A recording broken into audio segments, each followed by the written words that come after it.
Hey, folks, welcome to this week's Spooky Appalachia. Hope you're having a good evening, morning, afternoon, whatever it is, whenever you're listening there.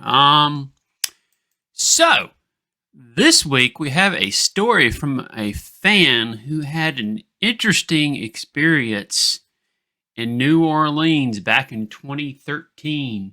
I found this one when I was going through some of the submissions y'all sent in for stories, and I was just blown away. I don't know how long that had been sitting there, but oh man, this one's cool. Well, I'll go ahead and get into it. Me and my mama was in New Orleans on July 5th, 2013. We got on a trolley to sightsee and grab some lunch. We got off the trolley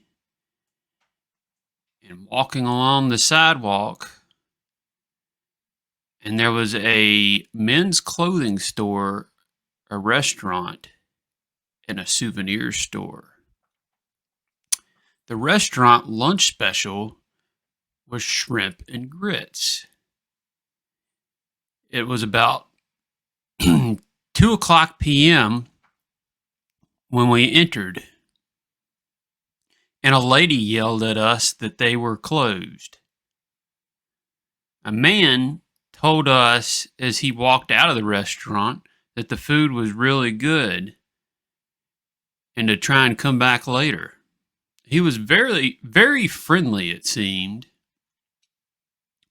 So we said we'd come back tomorrow before 2 p.m. and turned around and left.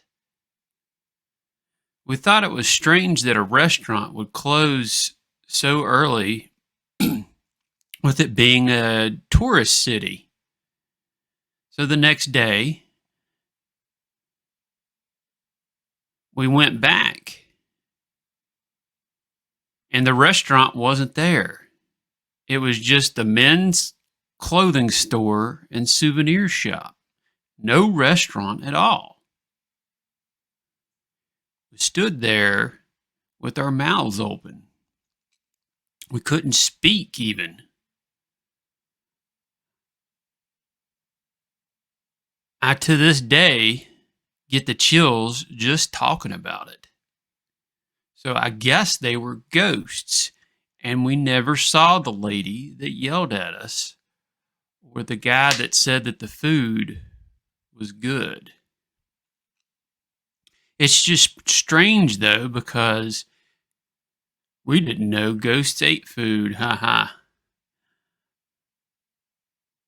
The next week, I was looking at a show on haunted places in New Orleans, and it said the dead walks among the living. They had to be dead people. Wow. That's insane. I've heard of stuff like this. I heard in Virginia that there was some people hiking or backpacking or something, and they came across a house, and then they I think they needed to use a bathroom or a phone or something, so they went up to the house, and by the time they got up to it, it was gone. I've heard of stuff like this. It's pretty crazy and kind of creepy, you know. Has anyone else heard stuff like this? I'd love to get some more stories like this for sure. So if you have one, be sure and send it in. The email's down there in the ticker, but it's spookyappalachia@gmail.com. If you've got a similar story of any kind of paranormal encounter, Bigfoot sighting, UFOs, cryptids, whatever, send it in. That's what we run off of here, but yeah, dang. Restaurant there one day, gone the next. Wow.